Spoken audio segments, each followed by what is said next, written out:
Halo, halo, apa kabar Anda semua? Semoga selalu dalam keadaan sehat walafiat, tetap semangat ya. Jangan pernah berhenti untuk semangat dan mencintai Indonesia ini. Walaupun situasi Indonesia sekarang ini jujur saja kita mesti bicara bahwa tidak baik-baik saja. Begitu ya Bung Rocky ya situasinya ya. Ya, situasi tidak baik-baik, tapi saya percaya dia akan membaik kalau Gen Z bersatu tak terkalahkan. Iya, iya. Nah, ini menarik nih ya kalau Karena Anda cuma bicara. itu harapannya. Ya, ya. Ya betul. Kalau Anda bicara soal Gen Z ini menarik. Ada dua contrasting yang luar biasa karena kelihatan sekali bahwa saya yakin kelihatannya rezim penguasa ini mereka sampai pada satu kesimpulan mereka dipastikan tidak akan menang kalau tidak melakukan kecurangan. Ya, Bung Rocky ya. Ini kalau kita lihat kan bagaimana perlawanan daripada Gen Z ini ya. Dan kita tahu kemarin ada mulai pengerahan aparatur negara seperti di Takalar yang sekdanya juga melakukan mobilisasi di Kota Medan dan ini sekarang ada video-video dari eh, apa perangkat desa di Kabupaten Rembang nih di Jawa Tengah. Nih kalau saya cek ini wilayah PDI bukan, oh ternyata bukan. Ini bupatinya adalah P3. Jadi ini menarik juga karena P3 kan sebenarnya sekarang berkoalisi dengan dengan PDIP gitu. Kenapa juga dilakukan tegak lurus ini kan kayak kebulatan tekad gitu ya, Bung Rocky. Sementara gerakan dari Gen Z ini menggila video tronnya yang di take down di Bekasi dan di mana di Jakarta itu malah bermunculan di berbagai kota gitu. Ya, pada akhirnya kita percaya bahwa generasi itu tumbuh dan mereka tumbuh dengan jalan pikiran sendiri itu. Gen Z ini anak-anak muda yang memperhatikan politik, makin terkait, terhubung, dan berupaya untuk menggali sendiri informasi itu. Mhm, Dan itu yang menyebabkan mereka tidak memerlukan tutorisasi, nggak mhm, memerlukan kakak pembina tuh. Karena mhm, bagi mereka, apa yang mereka temukan sendiri itu yang akan jadi acuan hidup mereka di masa depan tuh. mhm, Dan itu kita lihat bahwa sebetulnya ini ada revolusi Gen Z itu. mhm, Revolusi dari mereka yang sebetulnya kalau mungkin tahun 80 kita sebut flower generation, atau mhm, tahun 70 awal di Amerika tuh the new left mhm, politics karena anti perang mhm, Vietnam, walaupun mereka eh, diancam untuk kena hukuman penjara kalau nggak ikut mobilisasi ya, pemerintah Amerika waktu itu. Sekarang juga di seluruh dunia begitu terjadi itu keadaan di mana generasi muda mengambil alih isu politik tuh. mhm. Nah, Indonesia tidak mungkin lepas dari peredaran sejarah itu tuh.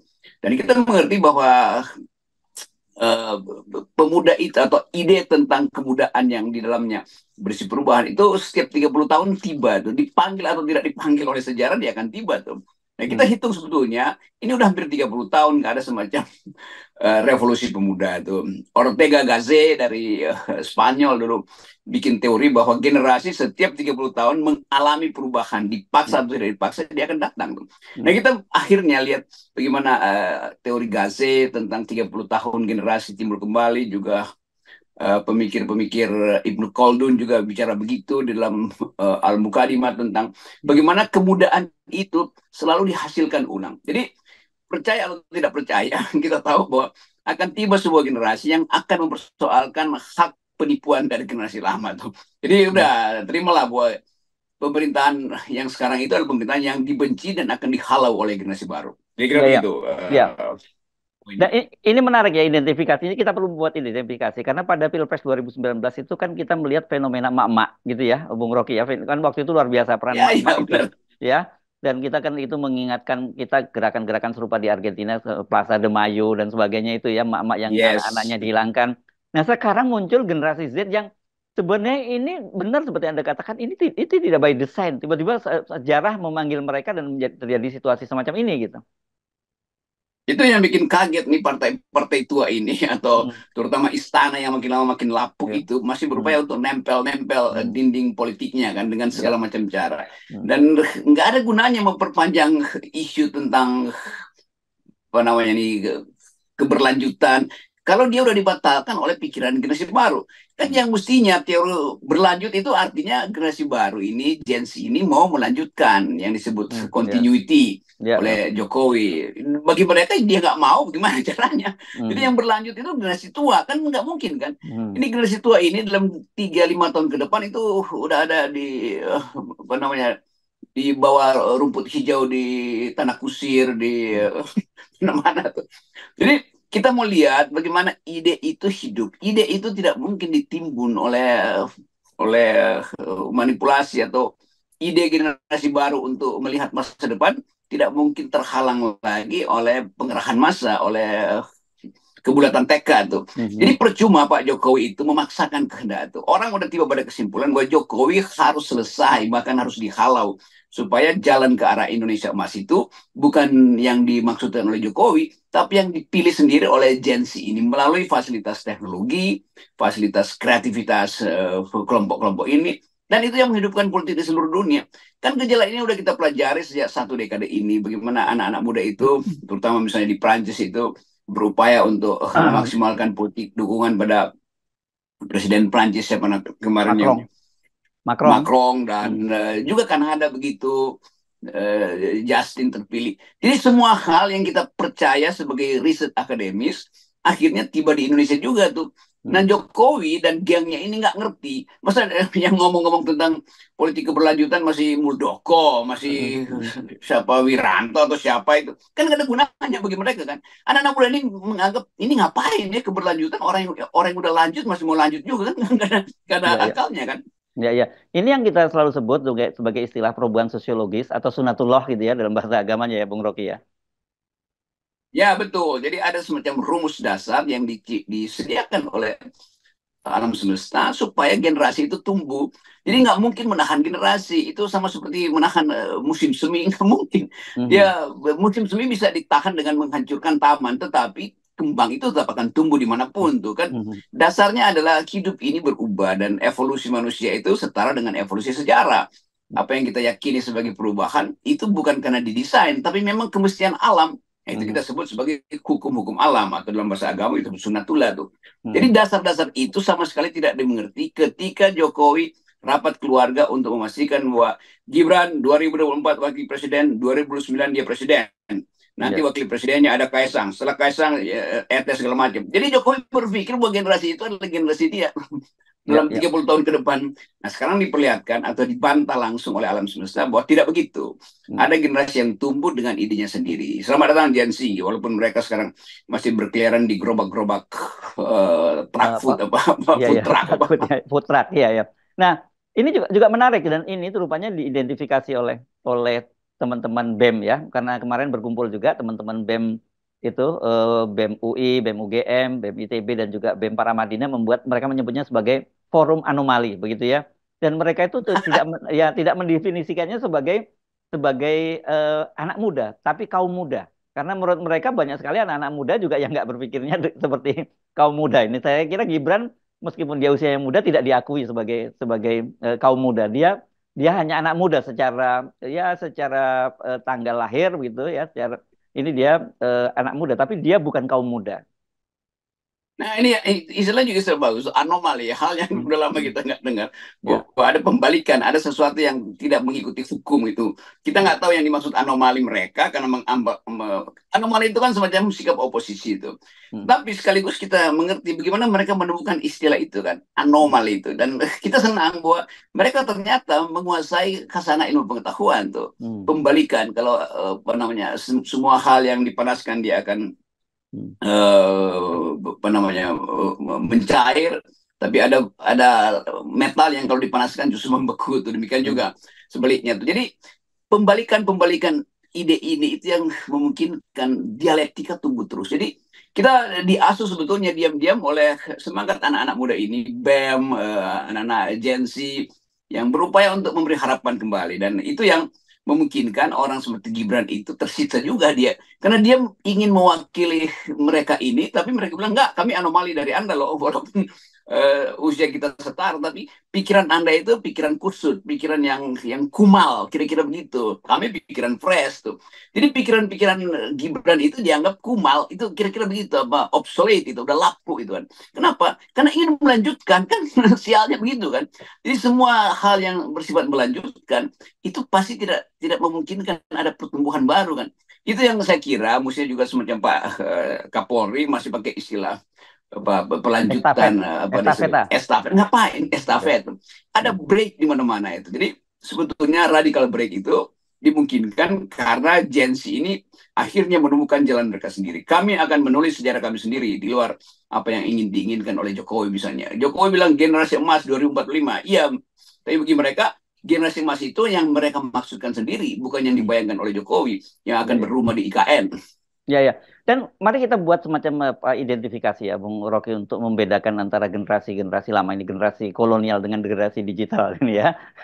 Kan kelihatan sekali polanya yang seperti kita bolak-balik singgung, mereka masih menggunakan textbook lama. Textbook lama itu apa sih?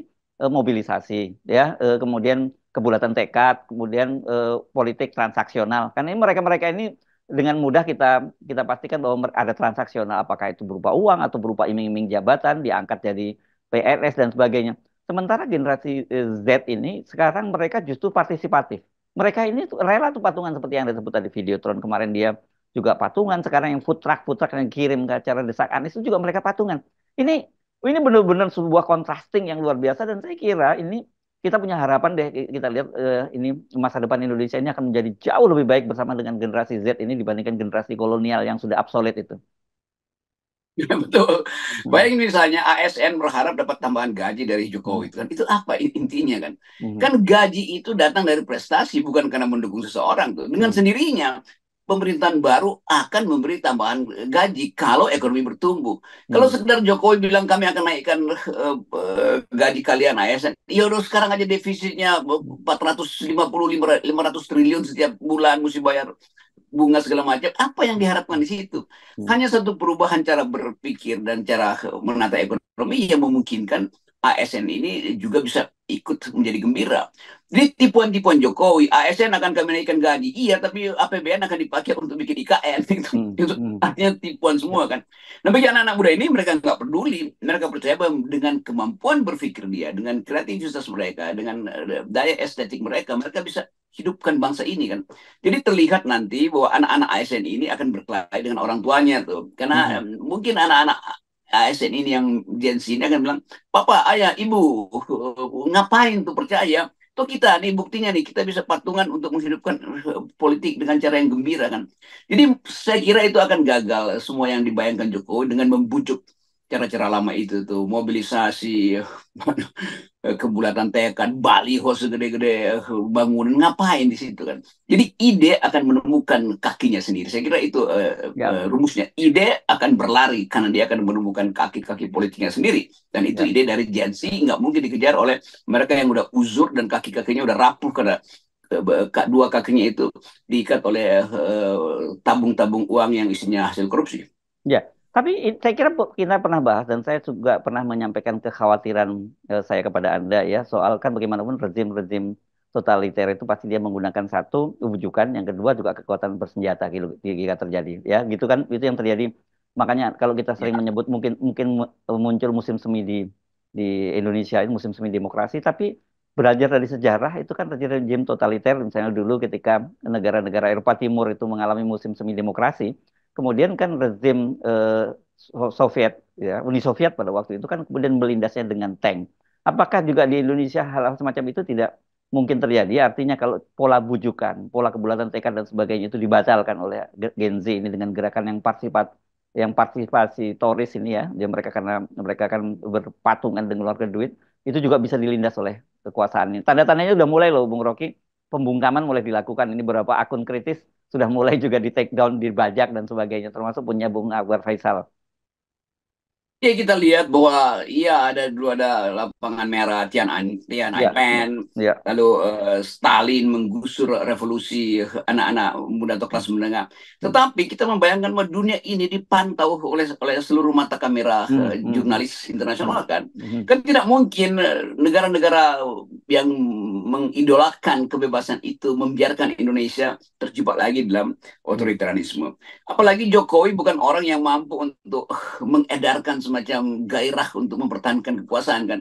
Kita Hmm. nggak percaya bahwa Jokowi walaupun dia berupaya untuk mempertahankan diri dinastinya itu sampai 30 tahun ke depan, kalangan dia itu betul-betul die hard. Hmm. Lain, jadi kita bandingkan aja Pak Harto aja yang puluhan Hmm. tahun membina kelompok apa namanya ABRI, Golkar dan teknokrasi itu berantakan, apalagi Jokowi itu.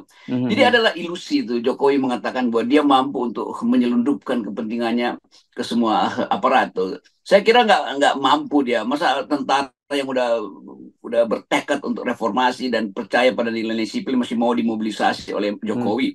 Mhm. Bayangin misalnya KSAD yang baru tuh Maruli, Pak Maruli Maruli, itu, ya. dia orang yang punya pikiran tentang yang mengerti bahwa demokrasi itu adalah hak masyarakat sipil, bukan bagian dari militerisme tuh. Dan itu yang terjadi di kita tuh. Jadi tetap ada generasi baru juga di kalangan TNI. Ya kalau saya bertemu dengan anak-anak muda TNI yang pangkatnya letkol, baru naik kolonel gitu, dan menganggap bahwa enak betul ya di era ini kita tidak lagi dibebani oleh semacam sejarah yang harus apa namanya menjadi bagian dari kekuasaan. Jadi bagi mereka menjadi TNI itu ya tugasnya berperang dan dengan kemampuan teknologi. Nggak ada lagi bagi mereka yang menganggap bahwa politik ini penting.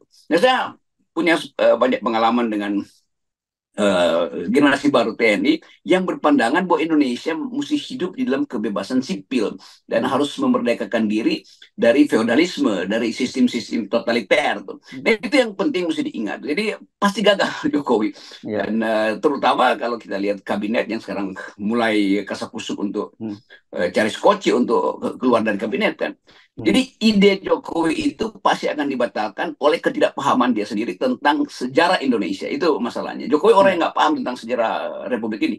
Ya, dan apalagi ya kalau generasi Z ini sekarang ini yang sedang melakukan aksi perlawanan ini mereka betul-betul generasi yang lahir di era reformasi yang mereka tidak pernah mengalami represi seperti pada masa kita di era Orde Baru. Jadi mereka ini nggak ada takutnya gitu ya. Memang tidak ada memori ketakutan yang mengendap di bawah apa di bawah pola pikir mereka itu. Itu iya ini generasi yang mungkin lebih banyak main game daripada main Hmm, politik kan, ya, yang ya. ada di atas tempat tidur berbaring main game segala macam berjam-jam dan Hmm, marah kalau gamenya gagal, hmm, tetapi begitu mereka keluar dari tempat tidurnya mereka melihat bahwa oh, keadaan kok buruk banget ya, masa hmm, depan mereka terhalang oleh hmm, seseorang yang punya ambisi dan ambisi hmm, itu mau dilekatkan sebagai identifikasi mereka, padahal bagi mereka itu yang ada di game itu yang lebih benar sebetulnya daripada hmm, game yang lagi dimainkan oleh Jokowi melalui hmm, tokoh yang namanya Gibran.